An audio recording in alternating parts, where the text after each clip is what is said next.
சிறு வயதிலிருந்து எருசலேம் இல்லாவிட்டால் கர்த்தராகிய இயேசு கிறிஸ்து நடந்த வாழ்ந்த அந்த தேசத்திற்கு செல்லுவது ஒரு பெரிய கனவாக இருந்தது என்பதை அறிக்கையிட விரும்புகிறேன். அதில் இன்றைக்கும் அந்த வாஞ்சி இருக்கிறது. ஆனால் அதை எப்படி, எந்த அடிப்படையிலே நாம் அதற்கு செல்ல வேண்டும் என்ற அணுகுமுறை மிக மிக அவசியம். Right from my childhood, or for that matter any Christian, the dream would be to visit at least once the Holy Land, the land of the Bible. There's no harm in having such a desire.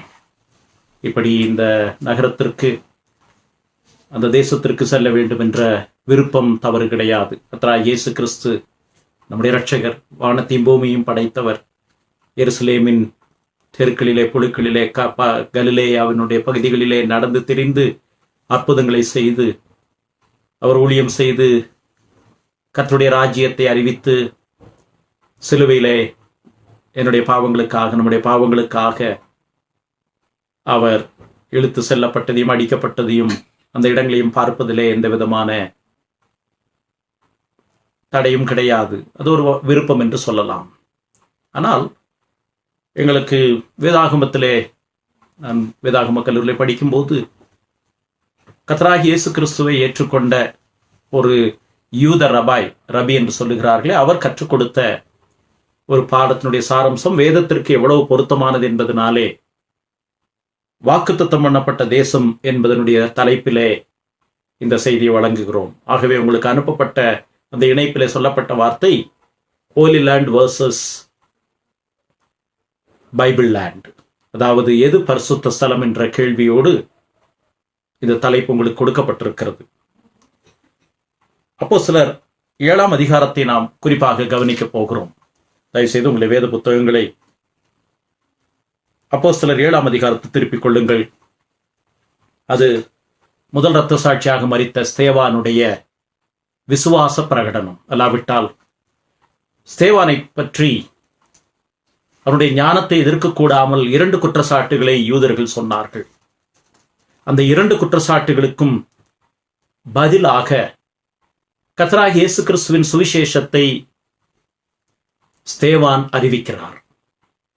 அந்த 2 குற்றச்சாட்டுகளும் 6ஆம் அதிகாரத்தில் இருக்கிறது. முதலாவது அப்போஸ்தலர் 6ஆம் அதிகாரத்திற்கு வரலாம். ஸ்தேவானை பற்றிய 2 குற்றச்சாட்டுகள் என்ன? 10-11 வசனத்திலே முதல் குற்றச்சாட்டு, அவன் பேசின ஞானத்தையும் ஆவியும் எதிர்த்து நிற்க அவர்களால் கூடாமற் போயிற்று. அப்பொழுது அவர்கள் மோசேக்கும் தேவனுக்கு விரோதமாக இவன் தூஷண வார்த்தைகளை பேச கேட்டோம் என்று சொல்லும்படியாக மனுஷரை ஏற்படுத்தி ஜனங்களையும் மூப்பர்களையும் வேதபாரகரையும் எழுப்பிவிட்டு அவன் மேல் பாய்ந்து அவனை பிடித்து ஆலோசனை சங்கத்தாருக்கு முன்பாக இழுத்து கொண்டு போய் பொய் சாட்சிகளையும் நிறுத்தினார்கள். ஸ்தேவானை பற்றிய முதலாவது குற்றச்சாட்டு, அவன் பரிசுத்த ஆவியானுடைய வல்லமையினாலே ஞானத்தினாலே நிரப்பப்பட்டவனாய் சுவிசேஷத்தை வல்லமையாக அறிவித்துக் கொண்டு வந்தான். அவன் மேல் யூதர்கள் சொன்ன குற்றச்சாட்டு, இவன் மோசேக்கு விரோதமாக பேசுகிறபடினாலே தேவனுக்கு விரோதமாக பேசுகிறான், தேவ தூஷணம் பேசுகிறான் என்ற முதல் குற்றச்சாட்டு. The first accusation that the Jews thrown at about the first martyr called Stephen is that he was speaking ill about Moses, by which he is against the word of God. He is heretic. So to confront or to set right things about the accusation that he was preaching against Moses, chapter 7, Stephen has dealt with 25 verses from verse 20 to 44. 45 verses about Moses.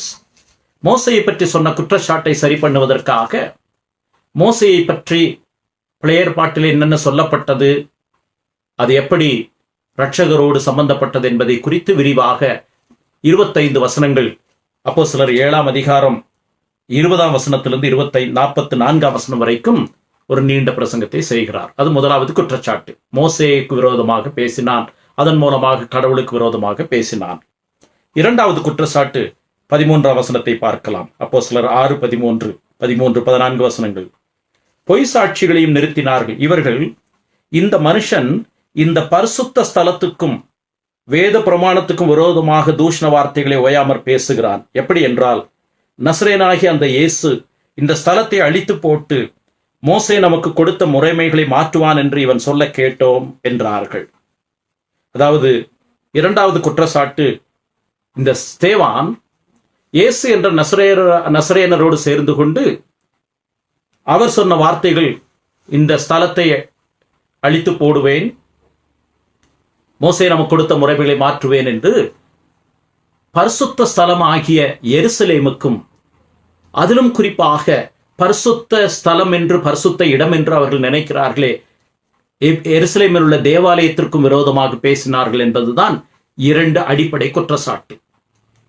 முதலாவது குற்றச்சாட்டு, மோசேக்கு விரோதமாக பேசினான். இரண்டாவது, எருசலேமுக்கும் குறிப்பாக எருசலேமில் உள்ள பரிசுத்த ஸ்தலம் ஆகிய தேவாலயத்திற்கும் விரோதமாக பேசினான் என்பதுதான் அவன் மேல் சொல்லப்பட்ட குற்றச்சாட்டு.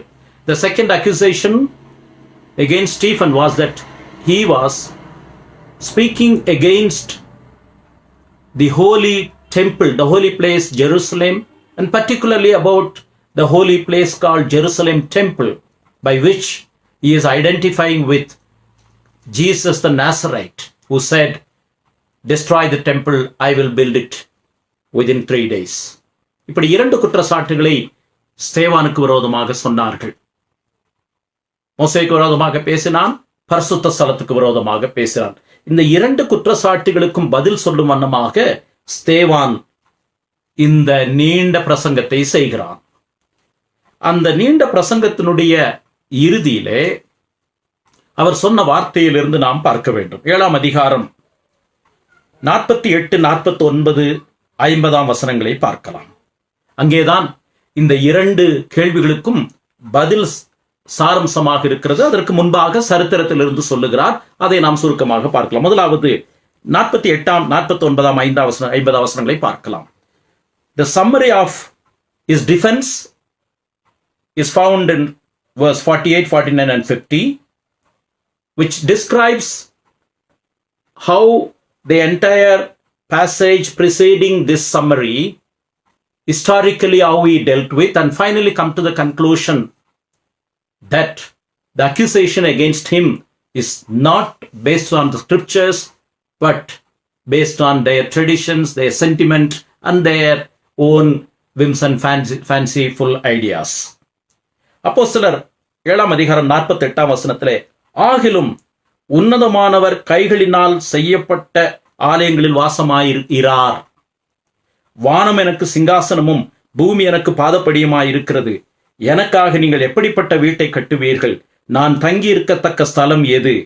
இவைகள் எல்லாவற்றையும் என்னுடைய கரம் உண்டாக்கவில்லையா என்று கர்த்தர் உரைக்கிறார் என்று தீர்க்கதரிசி சொல்லி இருக்கிறானே.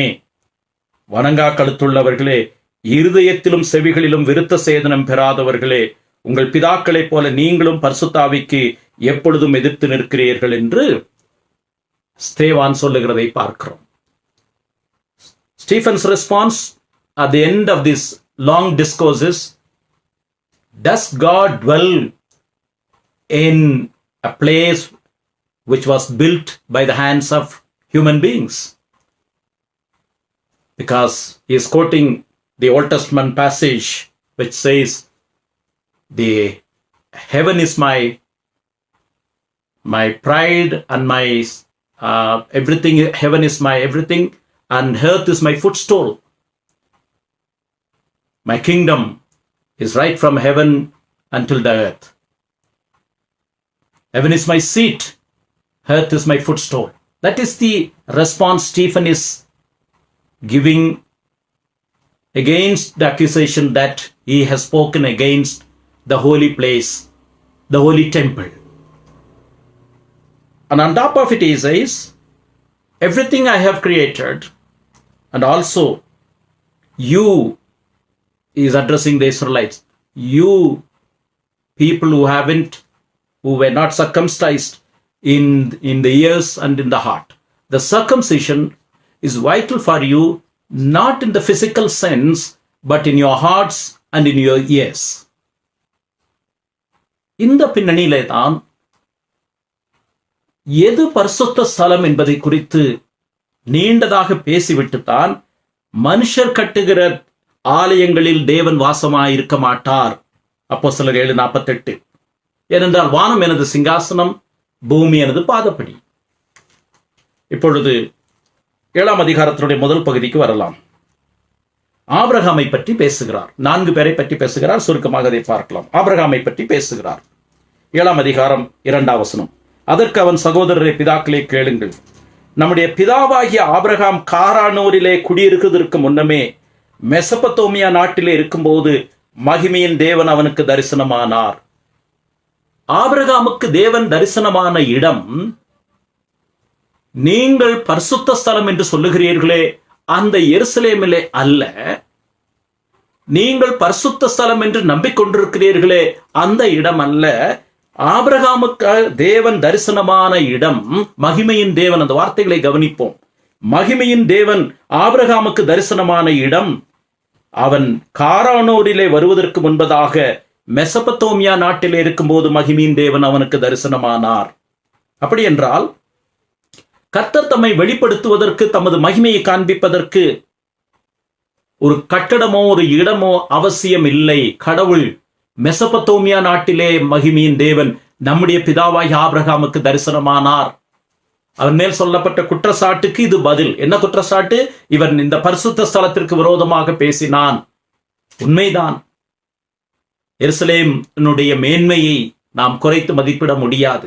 ஆனால் அதே சமயத்திலே பூமியும் அதன் நிறைவும் கர்த்தருடையது என்று சொல்லும் போது மெசபத்தோமியா நாட்டிலே மகிமையின் தேவன் ஆபிரகாமுக்கு தரிசனமாகி, நீ உன் தேசத்தையும் உன் இனத்தை, அதற்கு முன்பாக சொன்னார், நீ உன் தேசத்தையும் உன் இனத்தையும் விட்டு புறப்பட்டு போய் உன்னை வெளியே வா என்று சொன்னார்.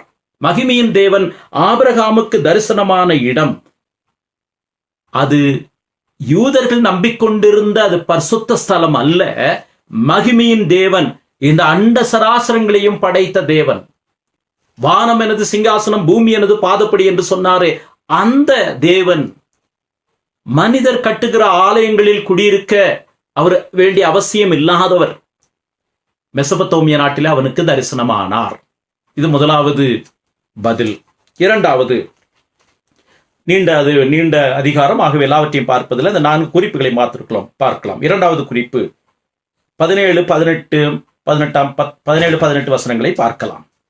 The first response of Stephen is about Abraham. The God of glory appeared to Abraham not in Jerusalem, which the Israelites the Jews considered as holy, but in the land called Mesopotamia, which was considered to be a heathen land. But the God of glory is sovereign. The earth, the heaven was his seat. The earth was his footstool. His glory can appear in any place. So he has summoned Abraham not in Jerusalem, not when he was in Jerusalem, but when he was in the so-called heathen land called Mesopotamia. This is the first justification that Stephen is bringing forth. There are 4 simple justifications we need to look into this evening. The second one is found in same chapter, verses 17 and 18. 17-18 வசனங்களை பார்க்கலாம். ஆபிரகாமுக்கு தேவன் ஆணையிட்டு அருளின வாக்குத்தத்தம் நிறைவேறும் காலம் சமீபித்த போது யோசேப்பை அறியாத வேறொரு ராஜா தோன்றின காலம் அளவும் ஜனங்கள் எகிப்திலே பலுகி பெருகினார்கள். இந்த வசனத்தை நாம் கூர்ந்து கவனிப்போம். ஆபிரகாமுக்கு தேவன் என்ன வாக்குத்தத்தம் கொடுத்தார்? ஆணையிட்டு கொடுத்தார். நீ வானத்தின் நட்சத்திரங்களை என்ன கூடுமானால் பார், அவ்வளவு உன்னுடைய சந்ததி பெருகும். கடற்கரை மணலை என்ன கூடுமானால் பார், அவ்வளவு திரளாக உன்னுடைய சந்ததி பெருகும். இந்த வாக்குத்தத்தம் ஸ்தேவான் என்ன சொல்லுகிறார்? ஆபிரகாமுக்கு தேவன் கொடுத்த இந்த பலுகி பெருகக்கூடிய இந்த வாக்குத்தத்தம் எகிப்திலே நிறைவேறினது என்பதை வலியுறுத்தி சொல்லுகிறார். 18ஆம் வசனம். யோசேப்பை அறியாத வேறொரு ராஜா தோன்றின காலமளவும் ஜனங்கள், அதாவது 17ஆம் வசனத்திலே கடவுள் கொடுத்த வாக்குத்தத்தம் நிறைவேறும் காலம் சமீபித்த போது ஜனங்கள் எகிப்திலே பலுகி பெருகினார்கள்.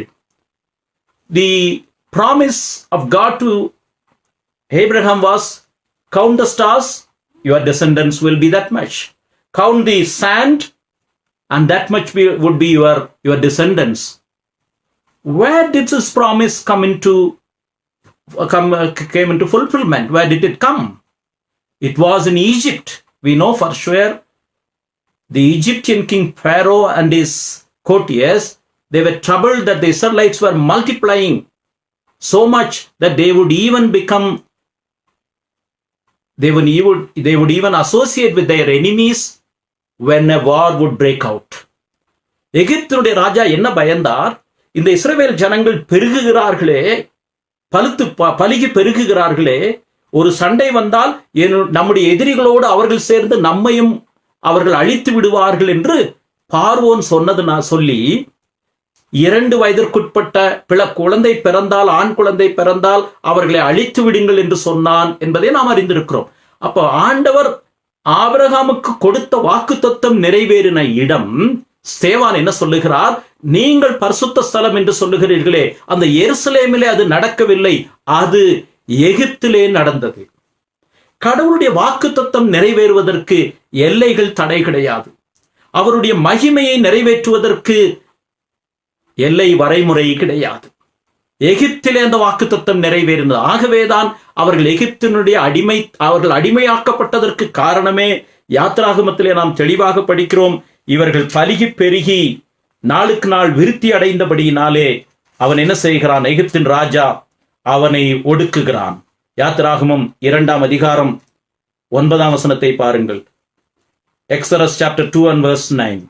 அவன் தன் ஜனங்களை நோக்கி, பார்வோன், யோசேப்பை அறியாத அந்த புதிய ராஜாவாகிய பார்வோன், இதோ இஸ்ரவேலர் புத்திரராகிய ஜனங்கள் நம்மிலும் ஏராளமானவர்களும் பலத்தவர்களுமாயிருக்கிறார்கள், அவர்கள் பலுகி பெருகுகிறார்கள்.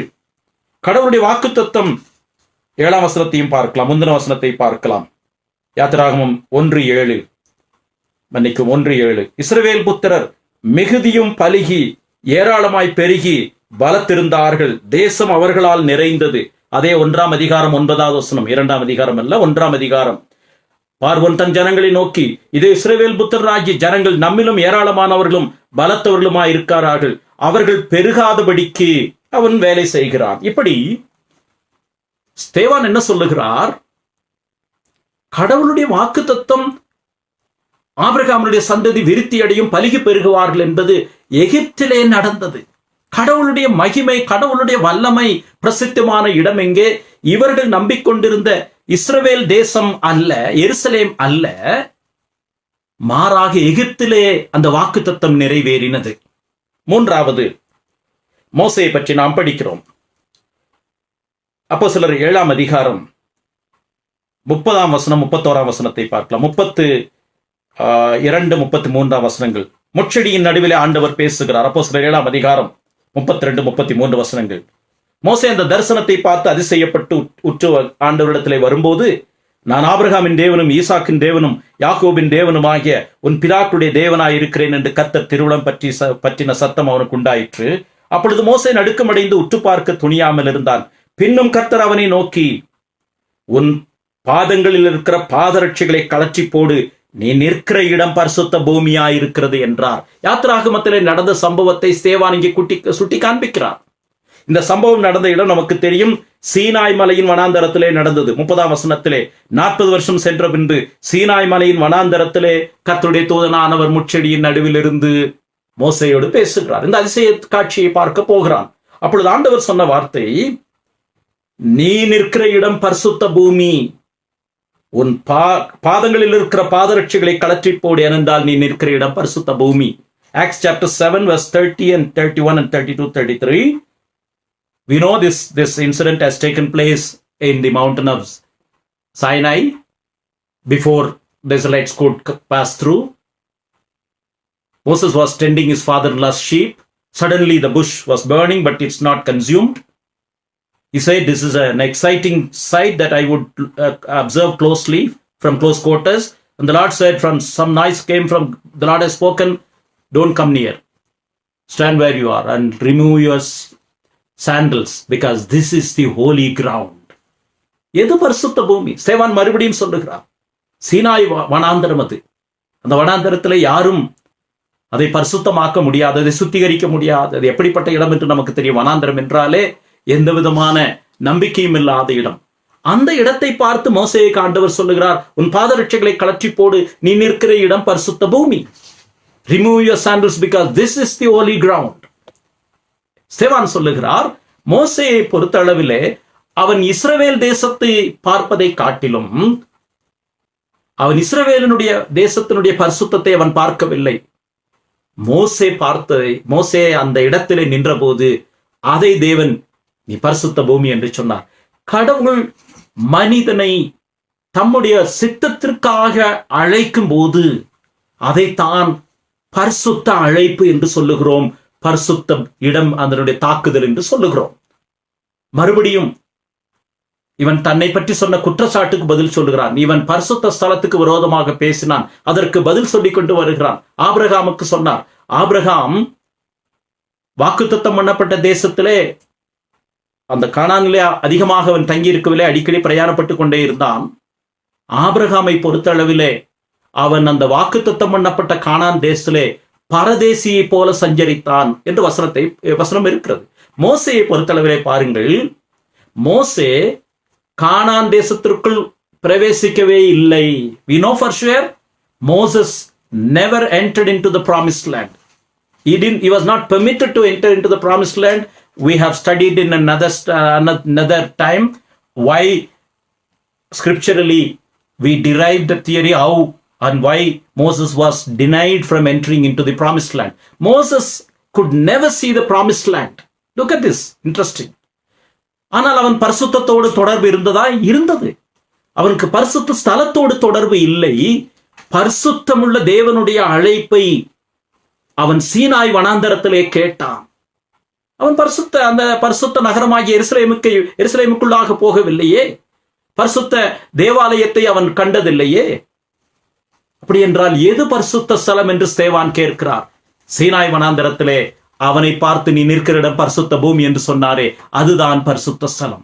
About Moses it is said Moses has never entered into the promised land. He was prevented from entering into the promised land. We had another study. So which is holy ground for him? Which is holy place for Moses? Because he has never seen the promised land. He was not permitted. He was prevented from entering into the promised land. Which was holy place for him? It is where God has summoned him, humbled him to lead the people of God. When he wanted to be leader, God denied. He was not accepted. God didn't permit. When he was humbled and he was called by God to lead his people, the Lord has spoken with him in the Mount of Sinai where he was tending his father-in-law sheep. மோசேயை பொறுத்தளவிலே சீனாய் வனாந்தரம் தேவன் அவனை சந்தித்த இடம் பரிசுத்த பூமி. அல்லாவிட்டால் அவனை ஆண்டவர் தாழ்மைப்படுத்தின இடம்தான் பரிசுத்த இடம். உங்களையும் என்னையும் தேவன் எந்த இடத்திலே தாழ்மைப்படுத்துகிறார், அதே போல ஒரு பரிசுத்த இடம் இருக்க முடியுமா?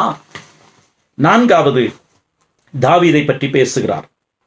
The fourth illustration that Stephen is bringing about is the life of David.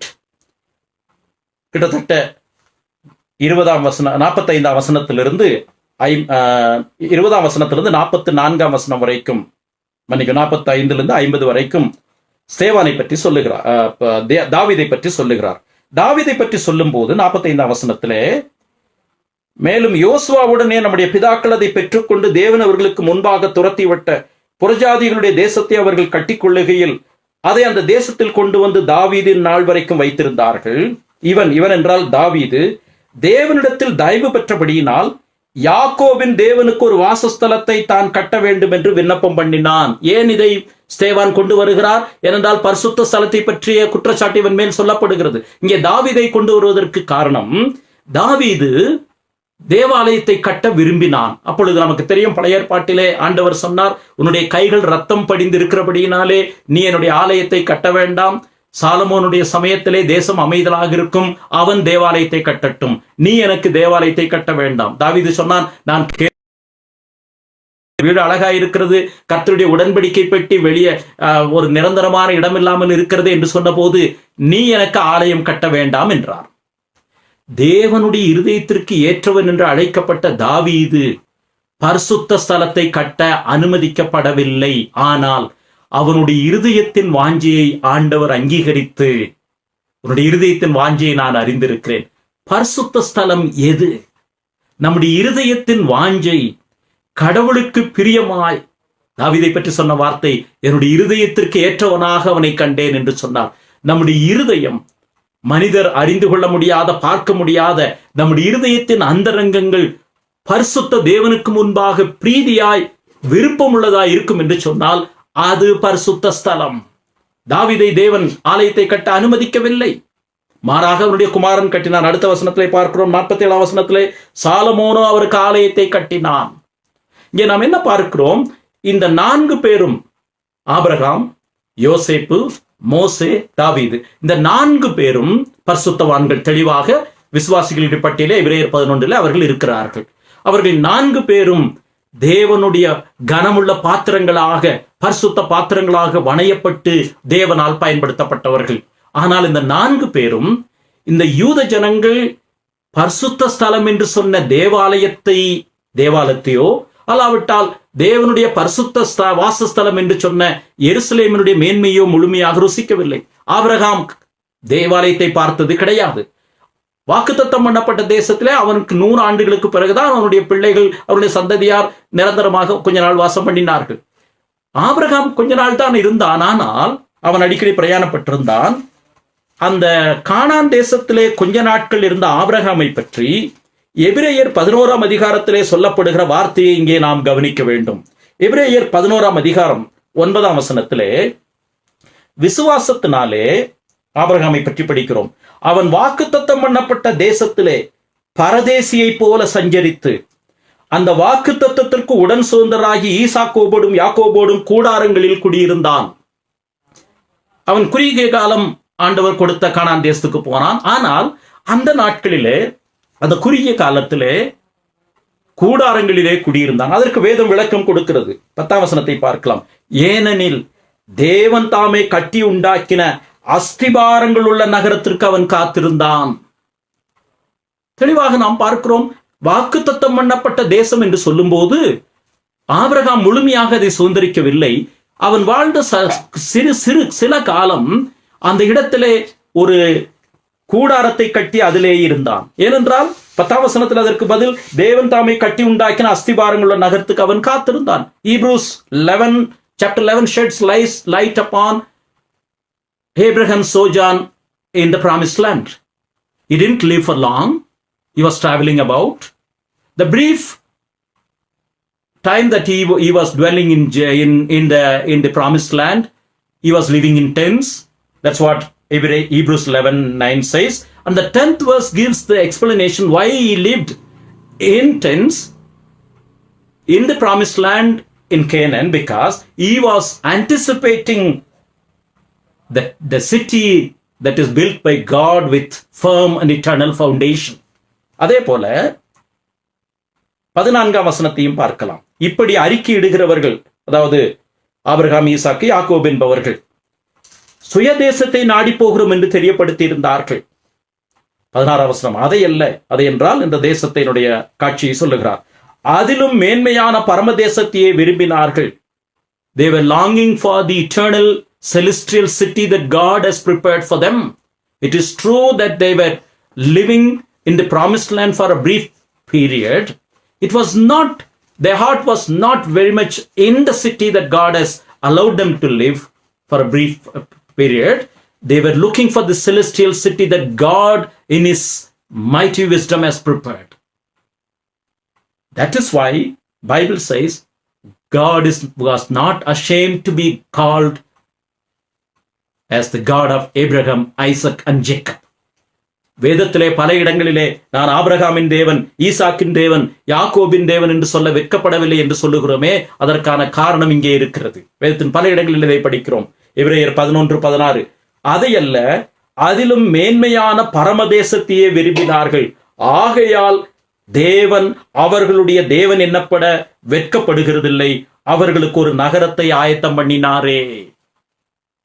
நான் ஆபிரகாமின் தேவன், ஈசாக்கின் தேவன், யாக்கோபின் தேவன் என்று வெட்கப்படாமல் தேவன் அவர்களோடு தம்மை அடையாளப்படுத்தினதற்கு மூல காரணம், அவர்கள் கானான் தேசத்திற்கே போனார்கள், கொஞ்ச காலம் வாழ்ந்தார்கள், முழுமையாக இல்லாவிட்டாலும் அவருடைய இருதயம் பரம கானானுக்காக காத்திருந்தது. ஆகவேதான் தேவன், நான் ஆபிரகாமின் தேவன், ஈசாக்கின் தேவன், யாக்கோபின் தேவன் என்று சொல்லப்படுவதற்கு வெட்கப்படவில்லை என்று வேதம் சொல்லுகிறது. God time and again is describing, revealing himself as the God of Abraham, Isaac and Jacob. There are many instances in the scriptures that we read about that such a claim by God. What a wonderful declaration, revelation by God to state that I am the God of Abraham, Isaac and Jacob. And Hebrews 11:16 summarizes the prime reason for God to identify with these three patriarchs, that Abraham, Isaac and Jacob, is simply because though they were allowed for a brief time to be in Canaan, the promised land, their heart was always set for the celestial, glorious, the heavenly Canaan. That's why God was not ashamed to be called as the God of Abraham, Isaac and Jacob. நம்முடைய வாழ்க்கையிலும் அதுதான் உண்மையாக இருக்க முடியும். பரிசுத்தமுள்ள தேவன், அதைத்தான் பரிசுத்த ஸ்தலம் என்று நாம் நாடிக்கொண்டிருக்கிறோம். பரம கானான் என்று வேதம் அழைக்கிறது. இன்னும் பவுல் சொல்லுகிற வார்த்தைகளை இன்றைக்கு நேரமில்லை, அடுத்த பகுதியில் நாம் பார்க்க இருக்கிறோம். இன்றைக்கு நாம் பார்ப்பது ஆபிரகாமை பொறுத்த அளவிலே ஸ்தேவான் என்ன சொல்லுகிறார்? மெசபத்தோமியா நாட்டில் இருக்கும்போது மகிமையின் தேவன் அவனை அழைத்தார். மகிமையின் தேவன் அவனை அழைத்தது யூதர்கள் சொல்லுகிற பரிசுத்த ஸ்தலமாகிய எருசலேமிலே அல்ல. அவருக்கு எல்லாம் வானம் எனது சிங்காசனம், பூமி எனது பாதப்படி என்று சொன்னார். யோசேப்பை கவனிப்போம். யோசேப்பை பொறுத்த அளவிலே அவனும் பரிசுத்தவானாய் வாழ்ந்தான். அந்த பரிசுத்தவானுடைய வாழ்க்கையிலே தகப்பனை விட்டு அவன் எகிப்துக்கு விற்கப்பட்டு இங்கே வந்ததற்கு பிறகு அவன் கானான் தேசத்துக்குள்ளே போகவில்லை. அதிக காலம் கானானிலே அவன் வசிக்கவில்லை. ஆபிரகாமை போல கடைசியிலே தான் மரிக்கும் போது என்னுடைய எலும்புகளை எடுத்துக்கொண்டு நீங்கள் போங்கள் என்றால் கடவுள் உங்களை நிச்சயமாக சந்திப்பார். என்னுடைய எலும்புகளை எடுத்துக்கொண்டு கானானிலே போய் அடக்கம் பண்ணுங்கள் என்று சொல்லுதான் கேட்டார். அவரும் அந்த பரிசுத்த ஸ்தலத்திலே பிரவேசிக்கவில்லை. அந்த பரிசுத்த ஸ்தலத்தை அவரும் அடைய முடியவில்லை. About Joseph, we know for sure that he didn't live for too long in the promised land, because the moment he was sold by his brothers, he was in Potiphar's house and household, and he became the head of the prime minister of the whole Egypt, and he never went back to Canaan according to the scriptures. So in his mind he was longing to come back to the promised land. So he said, take my bone to the promised land. ஆபிரகாமும் அதிகமாக வாழவில்லை. வாழ்ந்த காலத்திலே அவருடைய இருதயம் பரம கானானை வாஞ்சித்தது. ஆகவே தேவன் அவனுடைய ஆபிரகாமுடைய தேவன், ஈசாக்குடைய தேவன், யாக்கோபுடைய தேவன் என்று வெட்கப்படவில்லை. ஈசாக்கை பொறுத்தளவிலே அவரும் பரிசுத்தவான். அவரை போல ஒரு பரிசுத்தமான வாழ்க்கை பழைய ஏற்பாட்டிலே நாம் படிக்க முடியாது. வாலிபர்கள், இந்த நிகழ்ச்சியை பார்க்கிற வாலிபர்கள், யோசேப்பினுடைய வாழ்க்கையை திரும்ப திரும்ப நீங்கள் ஆராய்ந்து படித்தால் ஆசீர்வாதமாக இருக்கும். பார்வோனுடைய அரண்மனையிலே யாரும் பார்க்க முடியாது. தான் செய்கிற காரியத்தை சுலபமாக மறைத்து விடலாம். பெரிய இடத்து சமாச்சாரம் என்று சொல்லுகிறோமே, மறைத்து விடலாம். போத்திபருடைய மனைவி அவனை விபச்சாரத்திற்கு அழைக்கிறாள். திரும்ப திரும்ப தொந்தரவு பண்ணிக்கொண்டே இருக்கிறாள். ஒரு நாள் அவன் தன்னுடைய கடமையை செய்ய போகும்போது அந்த சம்பவம் நடக்கிறது. அப்பொழுது அவன் வார்த்தையை சொல்லுகிறான், இத்தனை பெரிய பொல்லாங்குக்கு உடன்பட்டு தேவனுக்கு விரோதமாய் நான் பாவம் செய்வது எப்படி என்று பிரகடனப்படுத்தினான். Joseph is such a spotless life in the Old Testament that we are given. Not that he is perfect, but what the scripture sketches about his life is so beautiful that any young man could reread and reread. He was in the Potiphar's house. He became the prime minister of the entire Egypt. And here is an opportunity. He's in a foreign land. He didn't have a fellowship. He didn't have people who worshipped the living God. He could give all excuses when Potiphar's wife was trying to seduce him. But the statement he has made is so beautiful. How can I sin against God? இப்படிப்பட்ட பரிசுத்தவான், அவனுடைய எலும்புதான் கானான் தேசத்திற்கு போக முடிந்ததே அல்லாமல் இந்த யூதர்கள் சொல்லுகிறார்களே இந்த பரிசுத்த ஸ்தலத்துக்கு விரோதமாக பேசினார்கள் என்று. எது பரிசுத்த ஸ்தலம்? எகிப்திலே அவன் பரிசுத்தமாய் வாழ்ந்தான், மிகவும் பரிசுத்தமாய் வாழ்ந்தான் என்று கூட சொல்லலாம். Which is holy place for Egypt, for Joseph?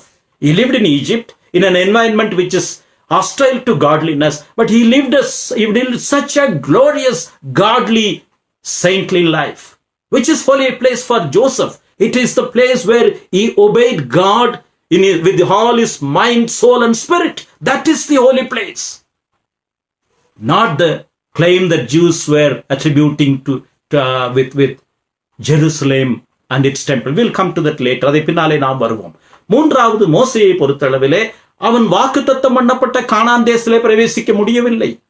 அது அவனுக்கு அப்படி என்றால் அவன் பரிசுத்தத்தையே பார்க்கவில்லையா? அவனுடைய வாழ்க்கையிலே பரிசுத்தமே இல்லையா? மோசேயை பற்றி ஆண்டவர் என்ன சொல்லுகிறார்? மோசேயை போல சாந்த குணம் உள்ளவன், என் தாசனாகிய மோசே அப்படிப்பட்டவன் அல்ல, மோசேயை போல சாந்த குணம் உள்ளவன் இல்லை என்று என்னாகமும் 12ஆம் அதிகாரத்திலே ஆண்டவர் அவனை குறித்து சாட்சி கொடுக்கிறார். God himself has testified that there is none meek like Moses. He is such a man with meekness. God has testified. Is he not a holy man? Is he not a righteous man? He didn't see the promised land because from the far off place the Lord has taken up into the mountain and showed him and has shown him the place where the Israelites would possess for a brief time. Then he had to die. God buried him. We had seen in another discourse how he was privileged to be buried by God. Was he not a holy man? He didn't see Jerusalem. He didn't see the temple as such. மூன்றாவது. நான்காவது, தாவீதை பற்றியும் படிக்கிறோம். தாவீது தேவனுடைய இருதயத்துக்கு ஏற்றவன். அவன் தேவனுடைய ஆலயத்தை கட்ட முடியவில்லை. இன்னும் சொல்ல போனால் அவன் எருசலேமை விட்டு தூரமாக பல வருஷங்கள் எப்ரோனில் ஆட்சி செய்தான். 7 வருஷம், 33 வருஷம் தான் இங்கே ஆட்சி செய்தான். அந்த 33 வருஷத்திலும் அவனுடைய மகன் மூலமாக அலைந்து திரிய வேண்டியதாயிற்று. இப்படிப்பட்ட தேவனுடைய இருதயத்திற்கேற்ற இந்த தாவீது தேவனுடைய ஆலயத்தை கட்ட விரும்பினான். ஆண்டவர் சொன்னார், உன்னுடைய நாட்களிலே நீ இதை செய்ய முடியாது என்று சொன்னார். அவன் பரிசுத்தவானா இல்லையா? இப்படி ஸ்தேவான் இந்த 4 பேருடைய உதாரணத்தை சொல்லுவதற்கு காரணம், அப்போஸ்தலர் 7ஆம் அதிகாரத்தில் சொல்லுவதற்கு காரணம், எது பரிசுத்த ஸ்தலம் என்பதை நிரூபிக்கிறார். ஏனென்றால் வேதவசனம் என்ன சொல்லுகிறது? தேவன் பூமியும் அதன் நிறைவும் கர்த்தருடையது. உலகத்தின் எல்லா தேசங்களையும் ஆளுகிறவர் இந்த பரிசுத்தம் உள்ள தேவன். உண்மைதான். நாம் அடுத்த நாளைக்கு ஆண்டவர் சித்தமானால் இதனுடைய தொடர்ச்சியை புதன்கிழமை பார்க்கலாம். ஆனால் இன்றைக்கு நாம் பார்ப்பது சங்கீதம் 24:1 நாம் படிக்கிறோம். சங்கீதம் 24ஆம் சங்கீதம் 1ஆம் வசனத்திலே வேதத்திலே நாம் படிப்பது என்ன? Psalm 24 verse 1. பூமியும் அதன் நிறைவும் உலகமும் அதிலுள்ள குடிகளும் கர்த்தருடையது. The earth belongs to God. The earth and the things thereof, it belongs to God, the one who created. 89ஆம் சங்கீதம் 11ஆம் வசனத்தை பார்க்கலாம். 89ஆம் சங்கீதம் 11ஆம் வசனம். தேவன் இந்த உலகத்தை படைத்த போது நல்லது நல்லது என்று கண்டார். Psalm 89:11. வானங்கள் உம்முடையது, பூமியும் உம்முடையது, பூலோகத்தையும் அதிலுள்ள யாவையும் நீரே அஸ்திபாரப்படுத்தி நீர். சங்கீதம் 50ஆம் சங்கீதம் 12வது வசனம். Psalm 50 verse 12. நான் பசியாயிருந்தால் உனக்கு சொல்லேன், பூமியும் அது நிறைவும் என்னுடையவைகளே. ஏசாயா 66:12. அங்கே ஸ்தேவான் சொன்ன வசனம் இங்கேதான் இருக்கிறது. ஏசாயா தீர்க்கதரிசியின் புஸ்தகம் 66ஆம் அதிகாரம் 12ஆம் வசனம். Isaiah chapter 66 verse 1 and 2. This is the exact quoting that Stephen has used, scripture quote that Stephen has used in Acts 7.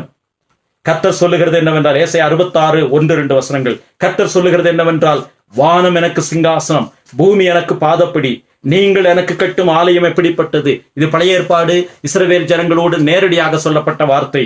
நீங்கள் எனக்கு கட்டும் ஆலயம் எப்படிப்பட்டது, நான் தங்கியிருக்கும் ஸ்தலம் எப்படிப்பட்டது, என்னுடைய கரம் இவைகள் எல்லாம் சிருஷ்டித்ததனால் இவைகள் எல்லாம் உண்டாயின என்று கர்த்தர் சொல்லுகிறார். ஆனாலும் சிறுமைப்பட்டு ஆவியில் நொறுங்குண்டு என் வசனத்துக்கு நடுங்குகிறவனையே நோக்கி பார்ப்பேன்.